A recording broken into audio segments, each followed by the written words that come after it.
Well, good afternoon, everybody, and welcome. My name is Charlie Banner. Welcome to the 4th episode of We Got Planning News for You, our hopefully informative but also informal and light-hearted take on recent events in the planning world. By Sasha's special request, it's the Tottenham Hotspur special themed episode today. More on that later. Thank you all for joining us, whether you're doing so for the first time or as a regular. As the regulars among you will appreciate, you can provide questions or comments in the Q&A function. Just to be clear, that's the Q&A box, not the chat function. So please do keep any questions and comments coming. We'll hugely welcome that. As usual, we've got a Q&A thread already set up on our LinkedIn page, which please follow. So any points we don't deal with during the show, we'll follow up there, and please do post them. As you know by now, this is a free show, but can we reiterate our usual encouragement to you to make a donation to the NHS COVID-19 Appeals Just Giving page, or alternatively a charity of your choice. I've lost track, to be honest, of goodness knows what week number it is of lockdown, but at least there are some signs of encouragement, and I think I might just pop to my garden centre later on this evening.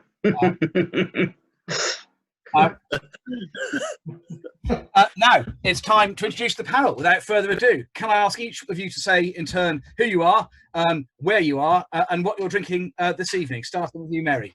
Good afternoon, I'm Mary Cook from Town Legal, and I'm in Wandsworth drinking a gin and tonic. Cheers.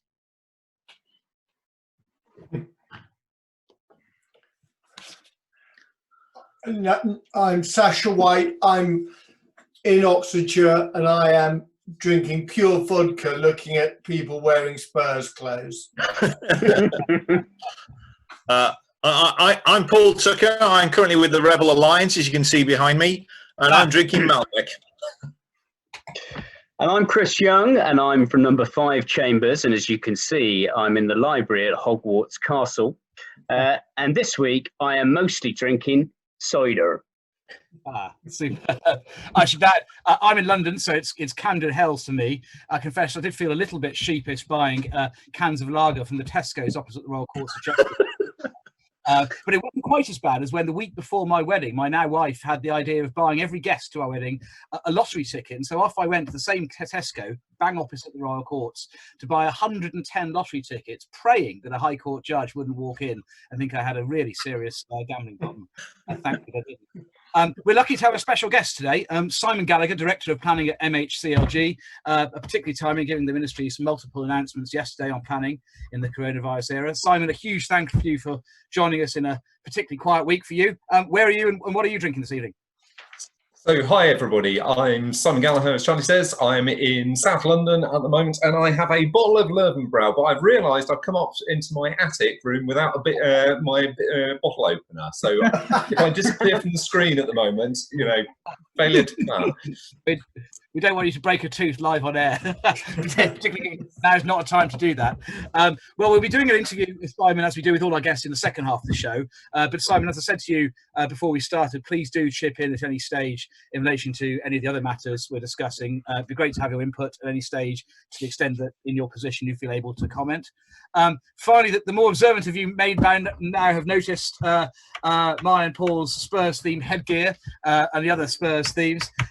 Nothing to do with trying to conceal the lockdown hair. Some would say I had lockdown hair before the lockdown. The fact that lifelong Aguna Sasha was nominated last week to wear a Spurs shirt if we raised a lot of money for the NHS. Sasha, what happened? I decided to trump Chris and make sure the donation was enhanced by me staying true to my colours. And also I didn't think it would help the webinar if I died on air, which I probably would do if the cops went close to my heart. So instead I've got a cannon.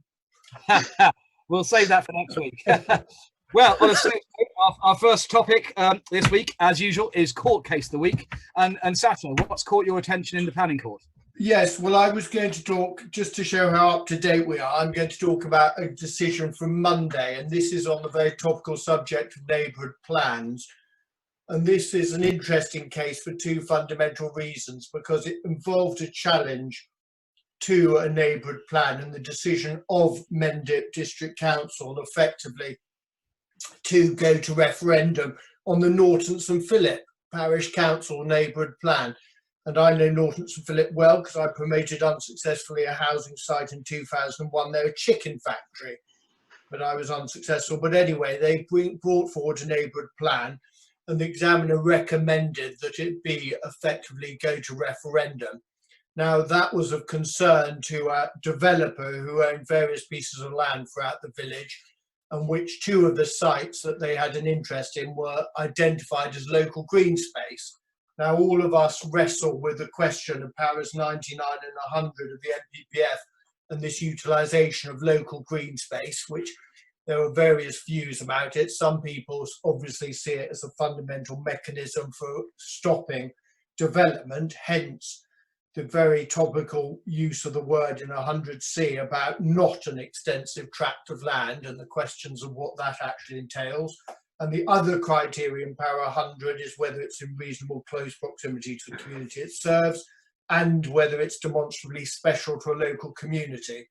Well, the fundamental gist of this case is the developer was concerned that effectively the examiner hadn't really properly applied or understood the criteria of the NPPF relating to local green space. It also is interesting because a second element is, as the claimant sought interim relief, one of the things that troubles us all and is very noteworthy for our audience, of course, is the provisions of section 61N relating to neighbourhood plans and the realisation effectively that your challenge has to be salami sliced, so to speak, and you can't lie and wait for the final plan to be made, but you need to go at the appropriate time. It's interesting in this case that the claimant went at the interim stage to stop, prior to the final determination of the matter, to stop the matter, the neighbourhood plan going to referendum, and they were successful in that.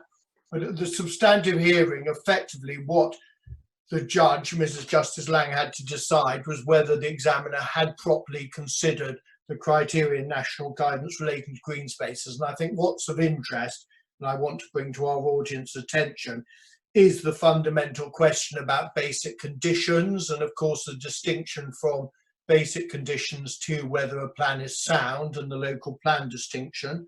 Secondly, that an examiner is required to be cognizant and aware of the NPPF and national guidance, and in this case the judge concluded that they were.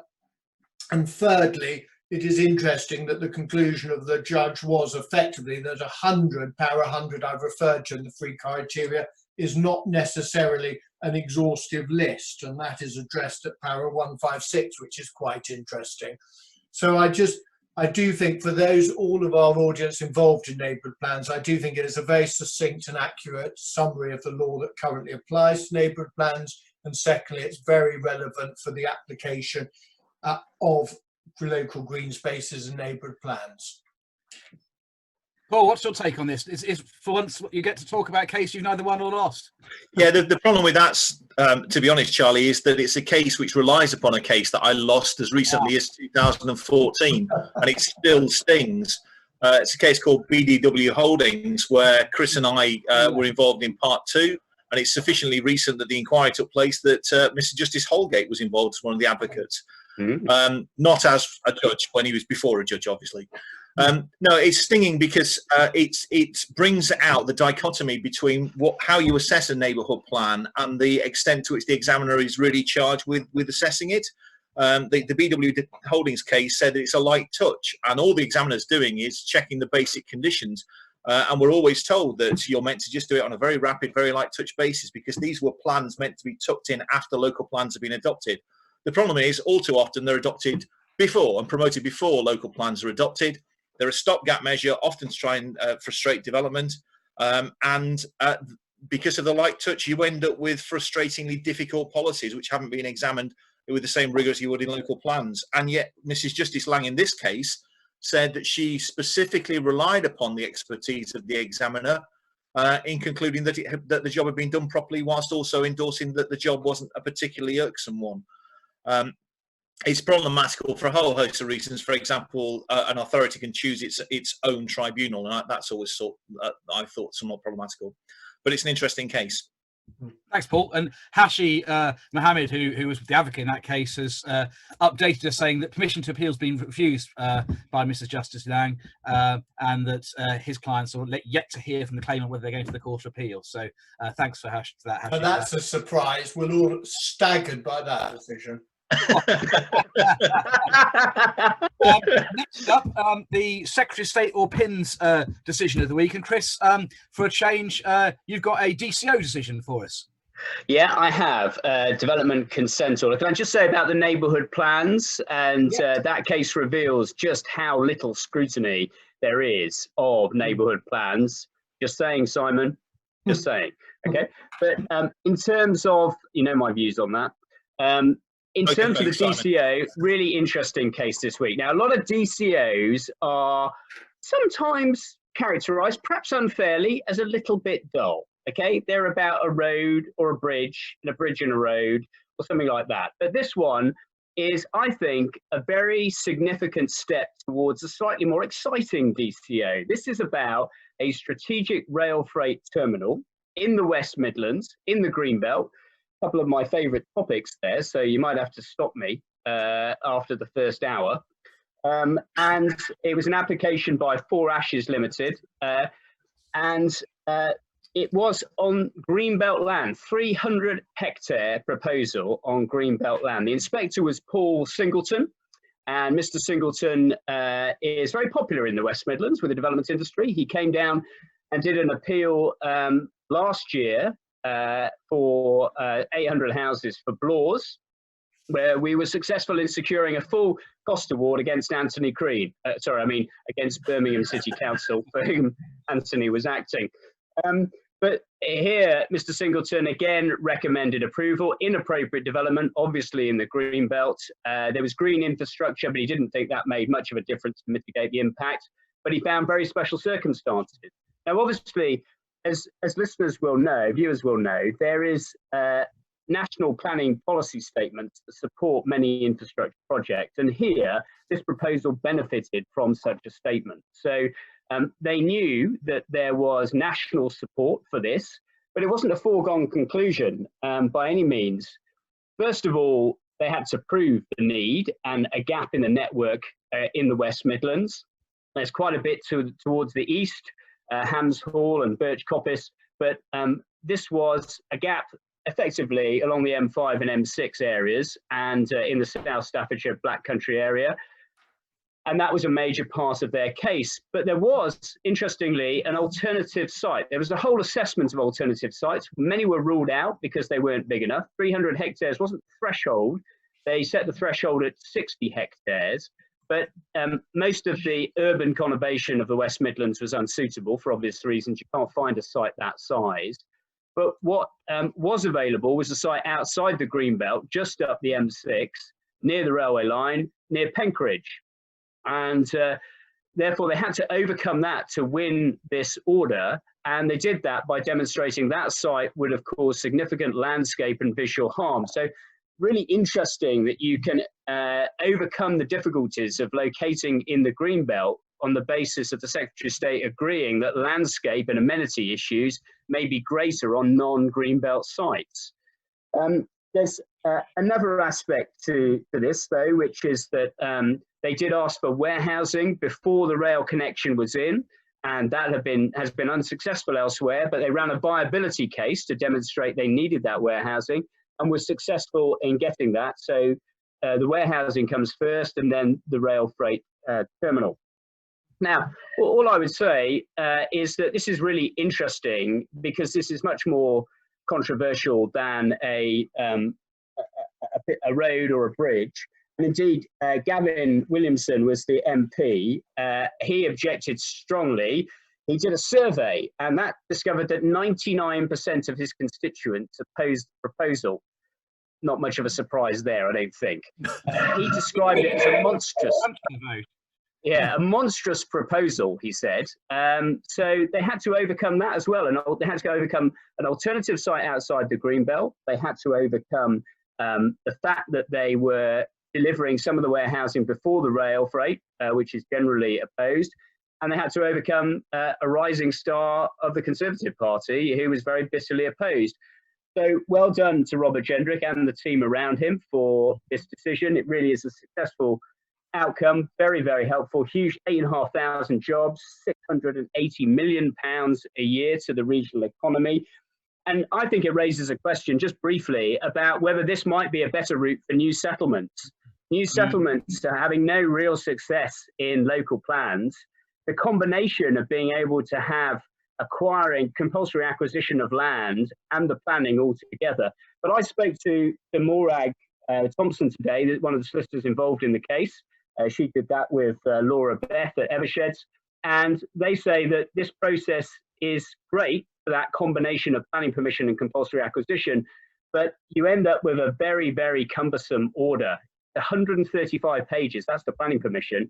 And therefore, if this route is to be used, we need something that doesn't look like a transport and works order. And John Rhodes, who was also involved in the case, said he's optimistic that this could be a way for doing new settlements, and I agree with him. So those are my observations.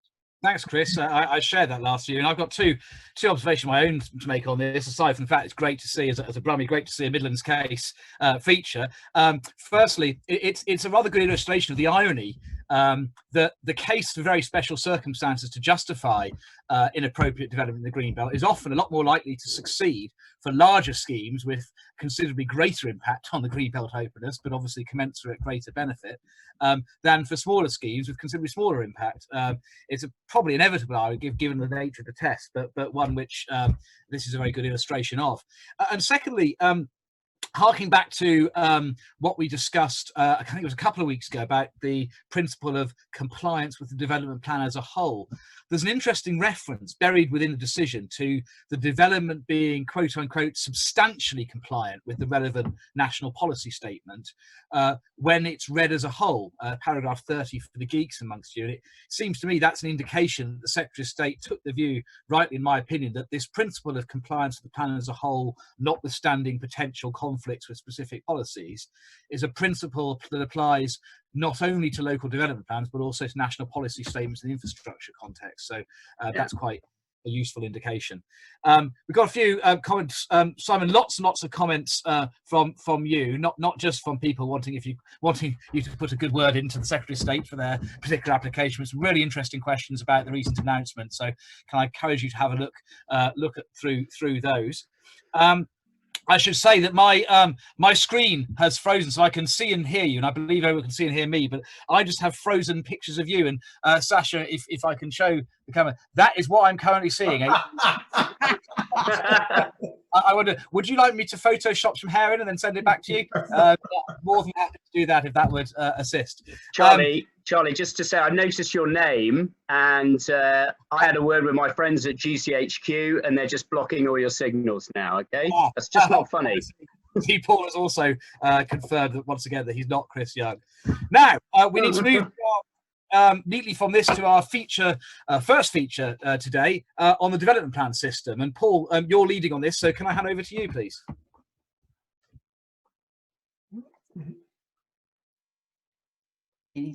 Well, plainly technically incompetent. I'd muted myself to stop myself laughing at the previous comment. Sorry about that. No, thanks, Charlie.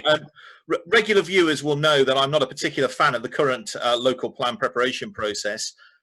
In my view, the 2004 reforms just haven't worked, and it's long past the time where we should undertake a serious rethink. And I'd be astonished if any of our hundreds of participants, any of them, think that the current system is working properly as it should.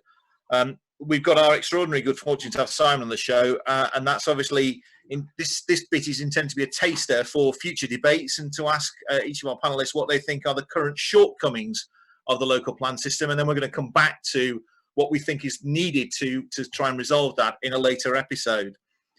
There's a number of different themes that we can throw out that I'm going to ask our panelists in a few moments. Preparation of the plans takes too long. It's too complex. Some elements, one asks, what really is the purpose? I've read every SEA of every plan I've been involved in, but I suspect I'm one of a handful of people involved that ever does. And I only ever do because it terrifies me that there's something in there that I've missed. The soundness test. The soundness test is so wide-ranging and allows anything to be raised by anyone, rather than the old focused approach of assume everything's fine and just demonstrate why your little bit that you're objecting to is problematical. So there's a whole series of issues that we can raise, an embarrassment of riches for our panelists. So can I start off by asking Sasha, what do you think is the position in terms of the level of scrutiny at examinations? Are you satisfied with it? No, I think it's a real failing. As someone like you, I'm afraid I'm going to out you and I and Mary of a certain vintage. We grew up in our early Speak days for yourself.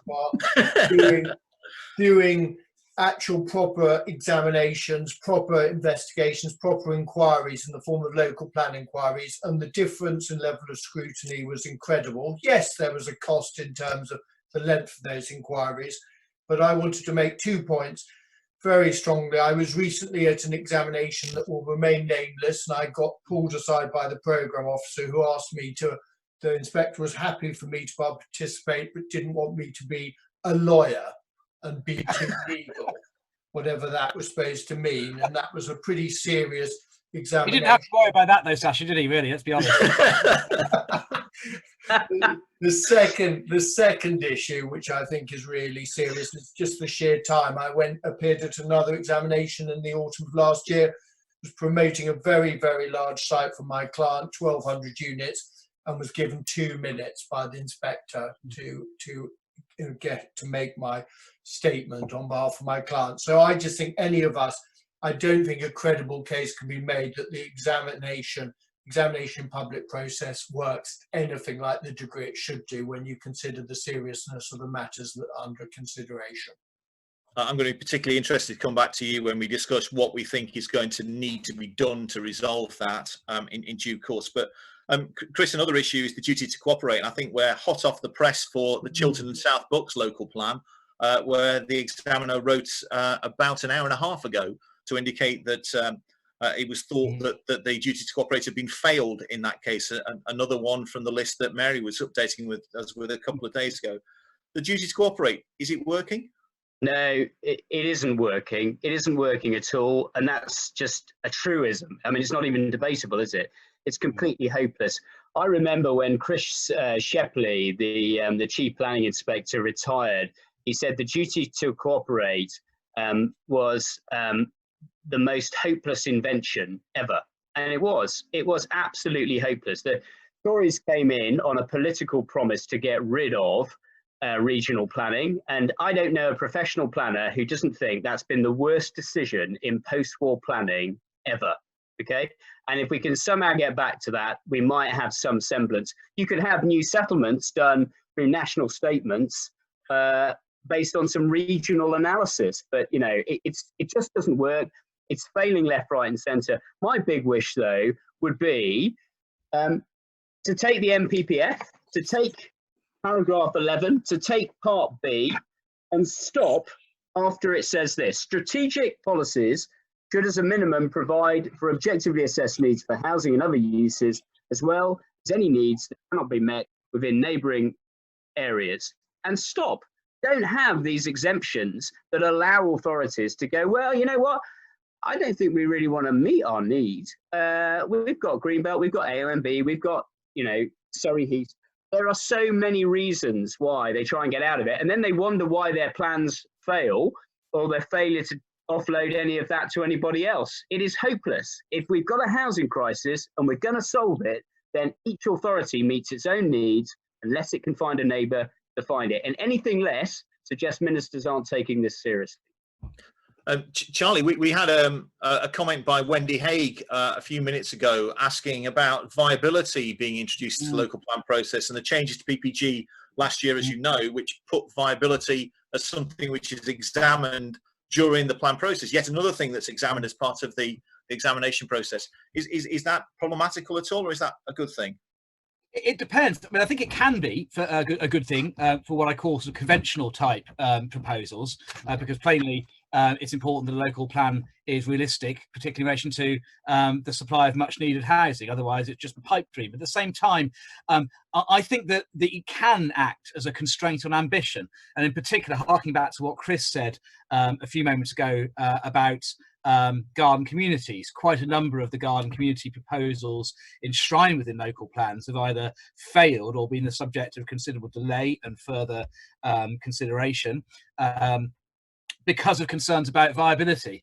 And in a sense, if you have to prove that something will work, if that really is the test of whether an innovation will succeed, we'd all be still living in caves. And the ability to harness ambition with a degree of commensurate risk is something which I think sometimes the requirement for viability in a plan-making context isn't quite fit for purpose. It may be that the answer to that is to leave the viability requirements in for local plan process, but take some of the more ambitious stuff out of that process altogether and into something like a DCO regime, for example, as Chris suggests. That might be one way of doing it.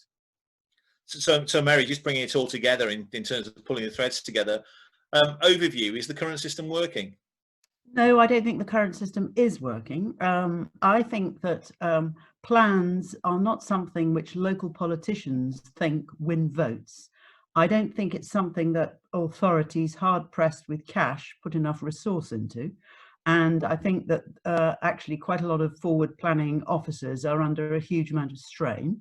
And equally, I think that you shouldn't underestimate the task of the planning inspector or inspectors who are tasked with examining a huge amount of material. I have sympathy with those who participate on that side. But I think actually what's really happening, particularly at the moment, is that where you have authorities with greenbelt land or authorities who cannot meet their own housing supply, for example, Slough's a good example, very tight authority adjoining a greenbelt authority, there seems to be a real issue on the duty to cooperate.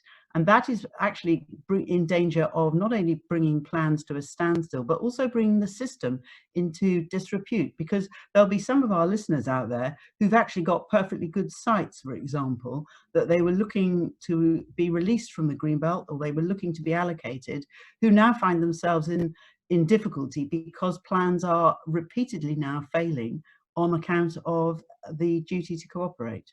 So I really think we need clarity from government, particularly around Greenbelt authorities on how they are to work together and in order to bring forward development. I have to say, I admire Simon's poker face during the course of these discussions, or it may just be he's still trying to get the top off his beer. But on that note, I'll hand back to you, Charlie. Thanks, Paul. And just before we move on to our discussion with Simon more generally, although we've been talking about plan making in the local development plan context, there have been quite a few questions and comments about the neighbourhood plan process. In particular, a couple of people have observed that the requirement for the examiners of neighbourhood plan is not a requirement for them to be PINs, but they're appointed by the plan making authority.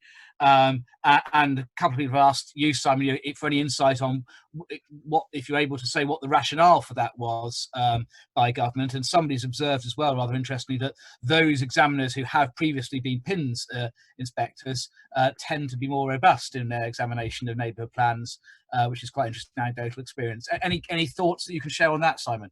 So this is a really good discussion. It's actually a really timely one about sort of, and I'm actually going to ask the previous question as well as this one, because you're answering a set of questions about how well is local plans working, and I sort of think that the government has opened up a set of questions through the white paper, which is open to thinking about solutions to these problems.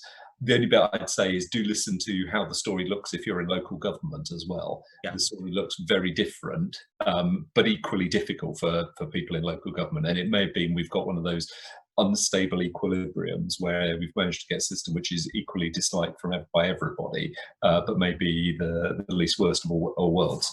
But there may be things we can do better. I'm sure there are. So look, I'm looking forward to the episode in a couple of weeks' time when you actually come up with solutions to this. The bit on neighbourhood plans, and I think it predates my time, but I think the story here is actually a bit the same story as you've been talking, which is local plans were getting bogged down in process, and there was a desire for a streamlined examination process. Now, does that raise questions? Does that push us in other directions? I think it does, but that's my understanding and my recollection. Thanks, Simon. I've had another screen freeze, and this is now what I get to see of Paul, a picture, a frozen picture of Paul downing a glass of wine, which is super. One last question before we move on to our discussion with you, Simon, is somebody's asked what Chris and Paul's views are whether duty to cooperate work for East Riding and Hull. Obviously, it worked out very well for me, as we all know from previous episodes. But any thoughts from your perspective? Yeah, I'm ready to go. I'm ready to go on that one. Okay. Yeah, but he's wrong. Whatever he says, he's wrong. Yeah, no. That worked. It worked. East Riding, encouraged by Paul accepting our evidence, thank you, on the size of the employment growth required, went up to 1,800, but they couldn't swallow 1,800, so they stuck 400 a year in Hull, and that worked well. I mean, that does work well. That was genuine cooperation. My recollection was very much it was the statement of common ground between my client East Riding and Hull, but I'm maybe wrong, Chris. Maybe there's a little too much Malbec in my hand. Surely not. Surely not.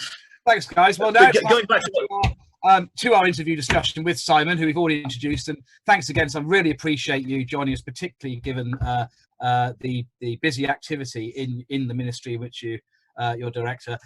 Mary, you're going to lead this discussion, so over to you. Yeah, thank you very much, Charlie. So 2 weeks ago, Simon, we were urging our audience to evidence the difficulties that they were having in the COVID-19 world, because we said that government was in listening mode. And it seems to us that in the last 48 hours, there's been an unprecedented response from government. You've plainly been listening, and indeed you are now leading with a variety of ministerial statements, new regulations and the like. So if we just start with yesterday's planning update, written ministerial statement, what is the main message our listeners should take from that statement? Thank you, Mary, and thank you everybody for inviting me along. It's lovely to be here. I think there's actually three messages. The first one is we are listening, and I'm just going to dispute on the tense there. We are continuing to listen. I don't think this is the end of this. We hope there is more things going on, and we want to carry on the engagement. The second bit is, as my Secretary was absolutely clear in Parliament in his oral statement yesterday, we see the development industry as a really powerful force at this time of economic recovery. We want to get that planning and development system back and working and delivering, because that's essential both for the short term, and that's really important about some of the things we said about construction hours and making it work safely on sites, but also about delivering that pipeline for growth for the medium term. So that's the second message. And the third message is, there are no magic bullets in here, but there are a series of steps where you have to work at every single stage of this. You have to work on the plan-making process. You have to work on the decision-taking process. You have to work in the inspectorate of things. You have to get into the delivery phase. And we are prepared to work across the board on all those areas to unblock the problems. And is the government's view that digital events, whether they be this be a participation through the planning application stage or participation at an appeal stage, is it the government's view that actually these digital events support increased participation in the plan making, well, in plan and decision making? So short answer is, done well, yes, absolutely so. These have a real potential to really improve engagement, get different people involved and engaged in processes. But the critical thing is that if you've done well, and the planning inspectorate is doing some great work to test out what the processes are. I think the key thing is to do a test and learn approach, to do something, learn and learn what works really well and keep on evolving and get better at it. We're seeing that happening. Local government's actually been slightly ahead of central government on this. Local authorities have been doing some great work in their planning committees over the last month. The Planning Advisory Service is doing some great work to cascade the best practice there, and I think what we need to do is see very much the same things. I'm a civil servant who's not spent all his life in planning, unlike my esteemed panel, and I've worked on other public services, and one of the things that is striking about planning in comparison with other public services is we are a little bit less digital than most public services these days. the government has adopted generally an approach of digital by default, that the default approach should be to do things digitally. Planning is not quite there.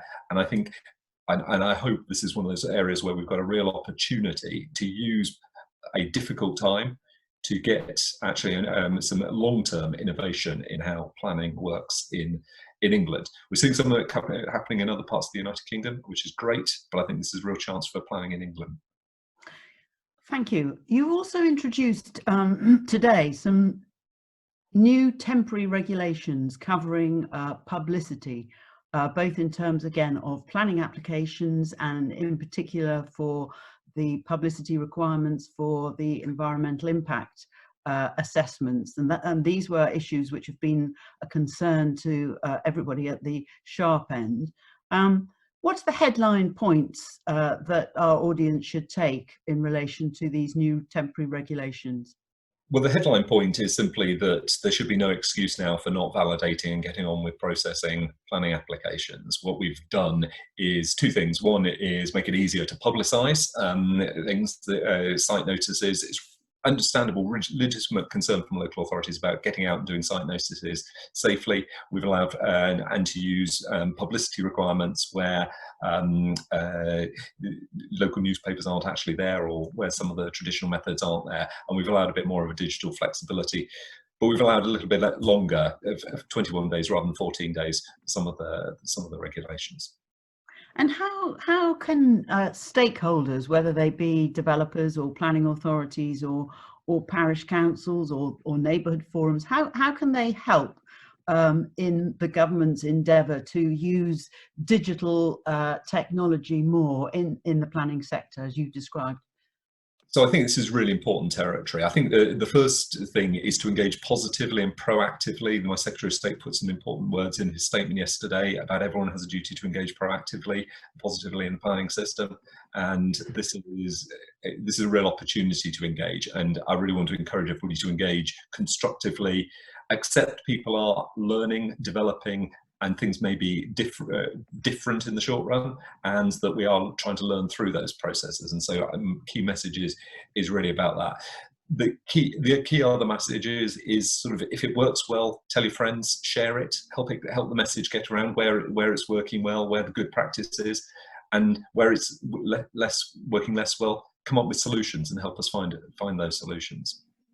Thank you. And with regard to SIL payments, you've again signalled, we haven't actually got the regulations yet, but you've signalled that you intend to take steps to reduce the rigidity of the SIL payment system. What are you trying to achieve by this? Yeah, so we've been, this is part of, Mary, your first point about us listening. So we've been listening a lot over the last month or so to a lot of cases where it seemed to us that there were very short-term big cash payments being triggered because of the way the SIL regulations worked.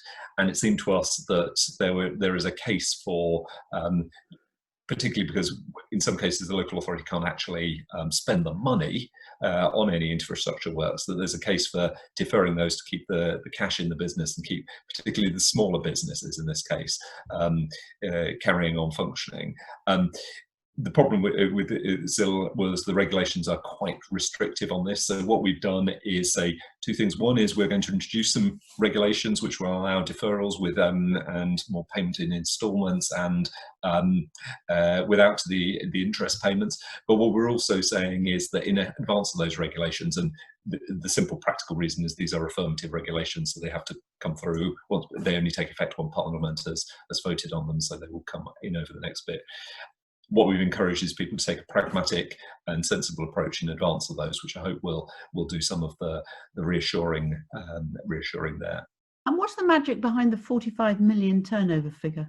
So the short magic is that this is really about helping small businesses. We're really concerned about the financial position of some of our smaller developers. For those of you who've been around this industry for a while, you'll know that the 2008 crash was toughest on our smaller development industry, and those of you who've been watching department for a long time, we have been really pushing getting that small businesses back together. So we wanted to have a system which really helps them.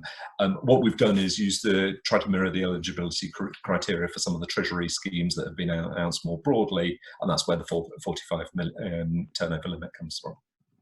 Are you going to extend the lifetime of permissions, and if so, when? So this is a really good question, and this is one where we have been listening quite a lot, and I've heard this a lot from a lot of people across the development industry, that one of the key things that we should be thinking about is extending planning permissions. It's technically quite tricky to do this, and we've been kicking this one around.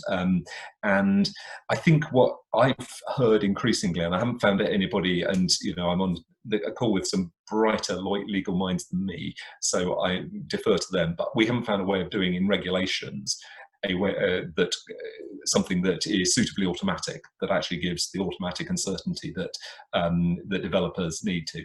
So that is just a practical problem of law. We're still exploring, we're still kicking this one around. I'm still listening and watch this space.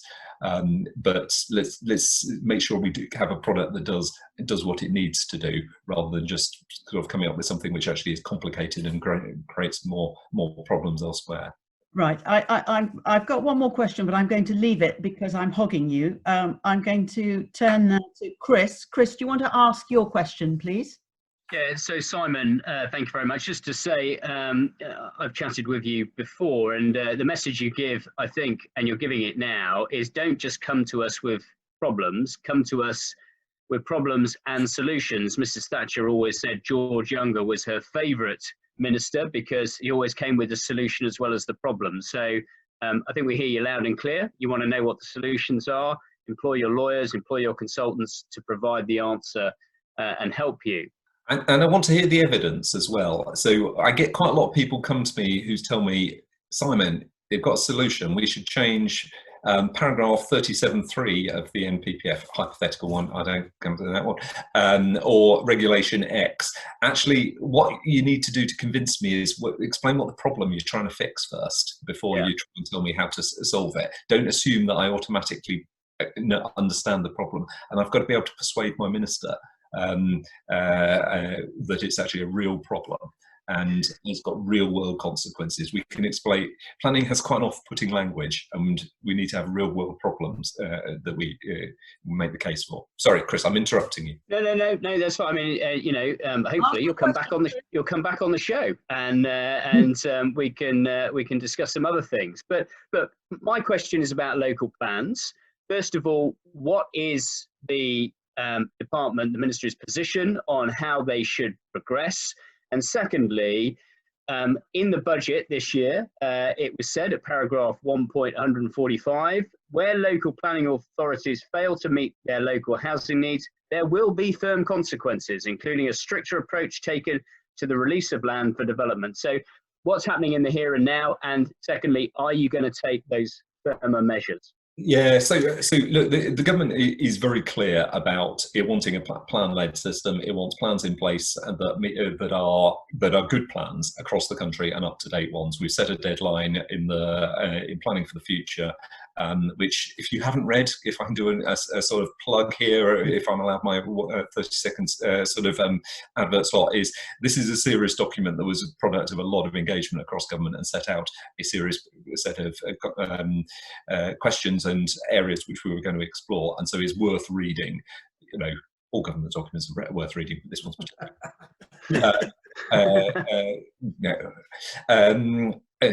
partly, not just because I wrote it,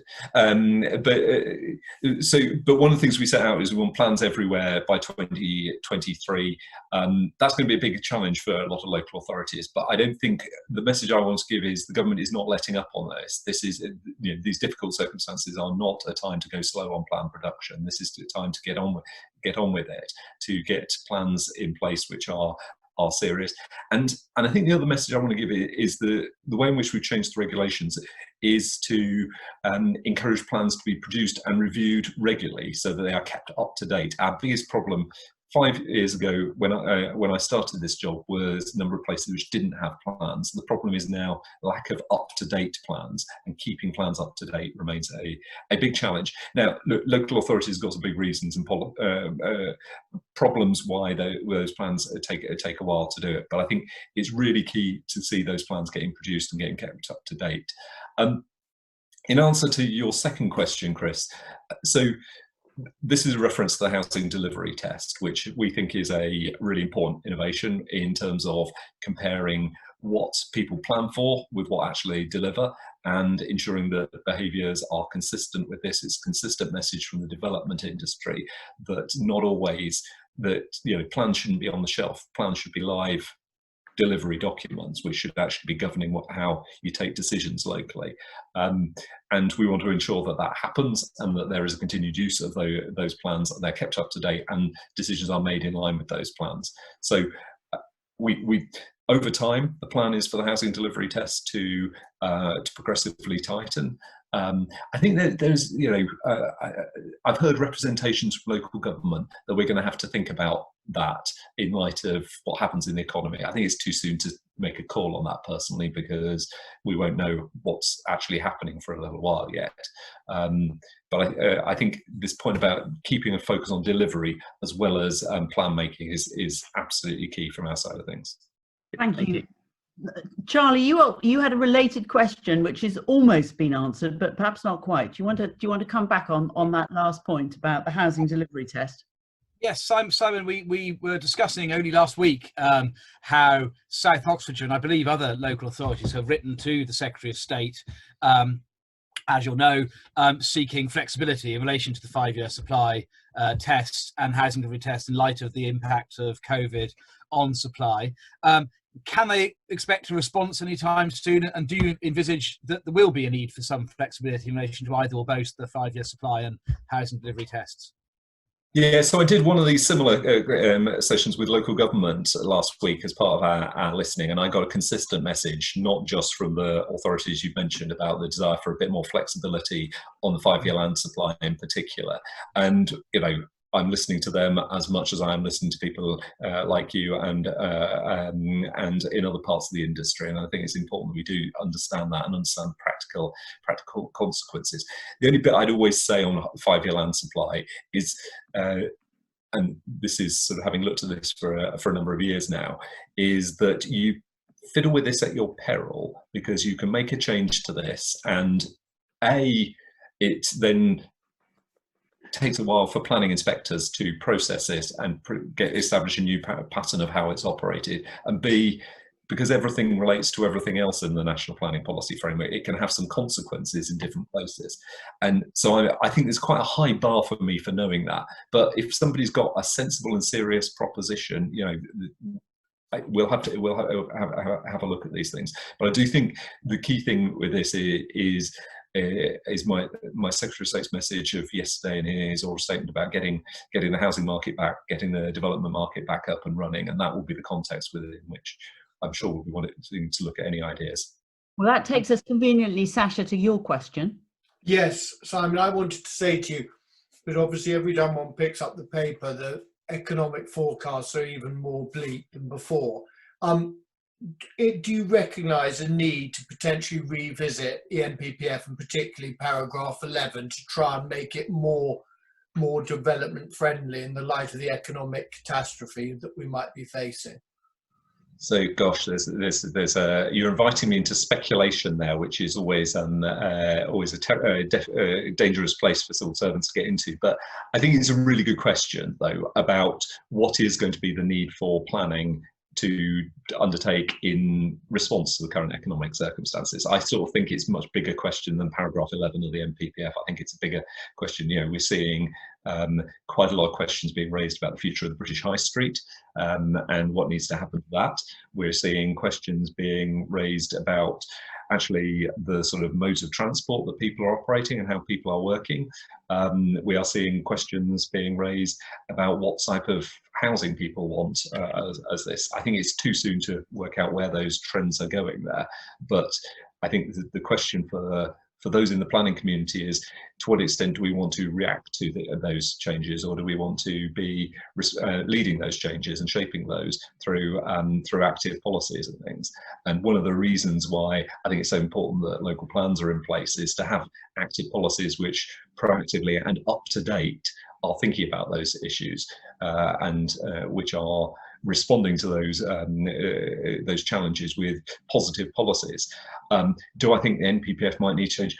A lot of things I suspect are going to need to change, but who knows what they are yet? I'm not yet at the space of thinking about that.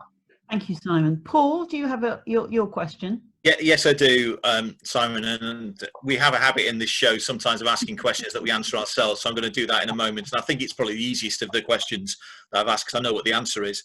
But before doing that, Simon, you've tempted me to add to your inbox tomorrow, because earlier today I was turfing out the information from back in 2008 where the power to renew permissions was brought out under exactly the same legislative framework with the guidance which dealt with EIA, etc., which is probably worth a read because it was done quite quickly at that stage. But I won't ask you about that. You've already answered that question. No, my question was about standard methodology, which we've got a promised revision that's sitting in the wings somewhere and is no doubt sitting at the bottom of a very large inbox on your desk. I appreciate you won't be able to say when that the new methodology is going to be revised, but I wonder if you could just indicate how radical it might be given the circumstances which we find ourselves now. Is it all bets are off, or is this just a minor tweak we're looking at? So I think I'm not sure I've got a good answer to that one. The government's been pretty clear that the ambition for the aggregate is to have a standard methodology which is consistent with its aspirations for housing supply of a market that can sustain delivering 300,000 homes a year.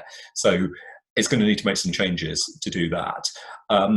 There's a really interesting sort of set of choices here about sort of what do we mean in terms of distribution, what do we mean about sort of the data and stability and planning nature. One of the things that has been disappointing for me over the last couple of years is the numbers have moved rather more than I would have hoped.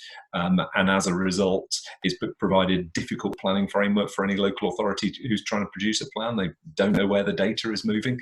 Can I do more to provide certainty? So I think those questions are up for grabs. And I guess the question is a bit, you can have a very, we can change the formula a lot, but the results what matters is what the results are and what the results are for individual places. And you could change the formula in all sorts of directions, but if it produced the same results in the places, what's that? And I think it needs a bit of thinking. There's some good ideas out there. We've seen some good ideas coming in from various places. I think the key things that for me though are about sort of getting it based on solid data, which is uncontroversial. So one of the things we tried to do this time around is base it on national statistics data, which is robust at a local level, because otherwise you end up in problems. But if there's other national statistics data that is valid at local level, great. Let's use that. And the other bit is something which people could look at and think it buys a sort of basic test of reasonableness at the local level, and it's based on reasonable conditions. And our principle that we had in part of it, which was you started with population projections and you loaded more where prices were high, seemed to pass that test of reasonableness. But I think, could there be other methods out there that could do that? I'm sure there could be, but I've not got an answer for you on precisely what that will be. A wise man told me very recently it's all about politics, so I shall look forward to seeing what the result is. Well, thank you very much, Simon. And Charlie, I'm sorry that we've slightly over stretched ourselves in terms of time. May I just ask one final question, which is this? COVID-19 is likely to lead to changes, I suggest, in schemes which already have a permission, likely to lead to changes in design and perhaps some scheme layouts. Would now be a good idea to reconsider the ability to alter planning permissions? And might this also extend to some more flexibility for DCOs? So Mary, this is a really interesting question. So I have been focusing on the immediate questions and the immediate priorities that we have heard from the industry. I think this is a really interesting one as we go further through this. And as Paul says, and Sasha say, we've got different economic environment coming up with, and are there further changes needed? I think the answer is we're going to be continuing to listen to this. The bit I just want to sort of respond to particularly is your point on design, because I probably should have said more about this, in that if there's one top message I want to get from out of the department at the moment, is the real importance that we attach to high quality design and getting better design, because that gets communities bought in. The Building Better, Building Beautiful Commission earlier this year was a serious moment. It is a serious report, and my Secretary of State has given some very positive and warm comments on that. And getting better designed development is a big part of our agenda at the moment. So I wanted to perhaps finish on that note, Mary. Thank you. Thank you very much, Simon. Over to you, Charlie. Thank you, and I'm going to exercise the chair's prerogative to ask one last burning question, if you don't mind, Simon, which is this: everybody who's interested in the planning appeals process was very interested and welcomed the written ministerial statement published yesterday and PIN's near simultaneous statement. Certainly, amongst the lawyers, some people have observed that at face value, there's a difference of emphasis. So the written ministerial statement, for example, says the government's expectation is that, save in exceptional circumstances, the default method will be judicial inquiry during the current period, and it expects digital events to be taking place by mid-June, other than in exceptional circumstances. Whereas the PIN's response says that the collective number of virtual hearings or digital hearings, inquiries and examinations, so both examinations, hearings and inquiries collectively for the whole of May and June will be 20. And it might be thought that if by mid-June this is to be the norm, save in exceptional circumstances, there'd be more than 20. So I just wanted to really understand from you, Simon, if you're able to, is it the government's understanding that the Planning Inspectorate intend to give effect to the expectations set out in the WMS? So absolutely. So I think there's a bit of over-reading of text going on here. The intention is clear. The Planning Inspectorate is signed up to this. We worked with them on the statement, and I pick you up. There were two written ministerial statements, one regulations, and about 5 punches of guidance yesterday. So we did even manage more than you said.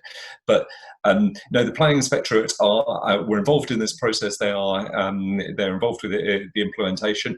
There's a lot of practical work they've got to do. You heard from Sarah last week about some of the challenges they are facing at the moment. Those are big and real ones about doing that. But we are working together on this. We are exactly in one place. There is no gap between us, and actually, they've done some great work in the Planning Inspectorate, doing it at pace at this way, and they are learning the benefits of the technology that we invested in them last year.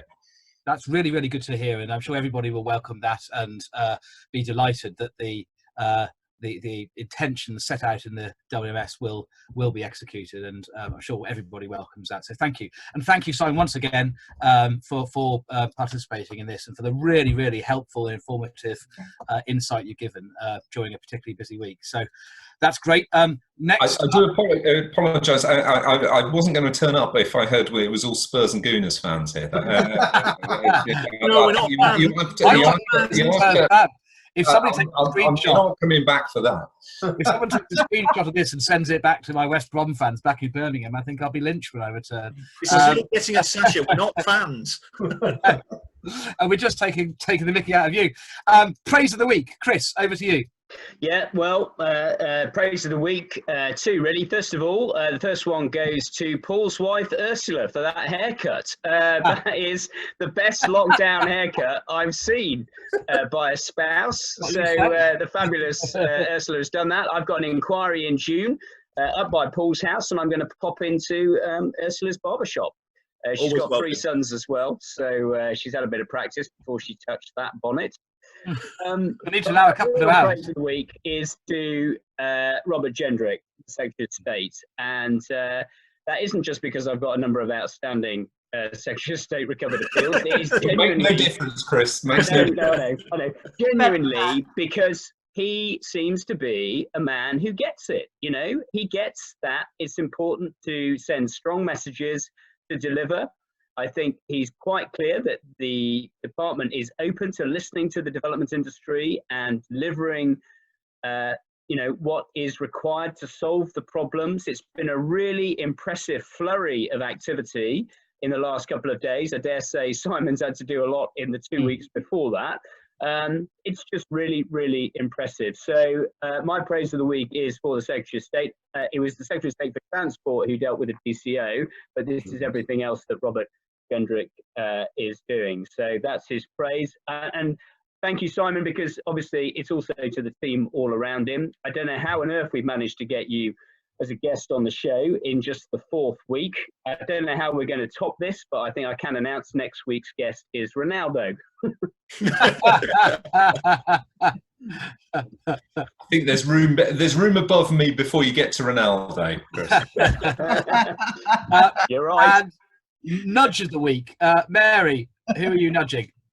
I'm nudging the Department of Transport for pushing local highway authorities, planning authorities, councils generally to reallocate road space, in particular to reallocate road space for cyclists and pedestrians. And can I also make a plea for more cycle parking, please? So well done. Paul, what's coming up in the week ahead? Yeah, next week we're going to look at greenbelt issues. There's been a number of different cases that have come out in the last 3 or 4 weeks in respect of greenbelt. One very recently. So we're going to talk about greenbelt, whether it's an old friend to preserve or a constraint to development. And again, as Mary promised last week, we have had a very special guest this week. Thank you again, Simon. And we've got a special guest coming next week. And can I steal a bit of your thunder, Charlie? Because this is the week that my aunt died of C19. So you'll probably see the little rainbow there. So that you've got 5 senior barristers and Simon, senior civil servants, all giving their time for nothing. The aim of this is to engender donations. So please donate. Please do. I reiterate that. You know the link by now. Just a reminder for those who may not have got the invite but seen it on LinkedIn, it's the Just Giving COVID Clap for Our Carers campaign. If you Google that, it'll come straight up. If you prefer to donate to a local charity choice, that's your prerogative, but we do urge you to donate. It's really important, as you just heard from that very personal story. Thanks again to all participants, the panelists, the guests. Thank you all for turning up. We're looking forward to seeing you same time, same place, same ID, same passcode, possibly different beer, Thursday 21st of May, 5 o'clock. And please don't forget, if you haven't already, if you're on LinkedIn, please follow our LinkedIn page because we'll put all our details up there. Have a good evening, take care, and see you next week. Cheers. Thank you, Simon. Bye-bye. Thank you, Simon.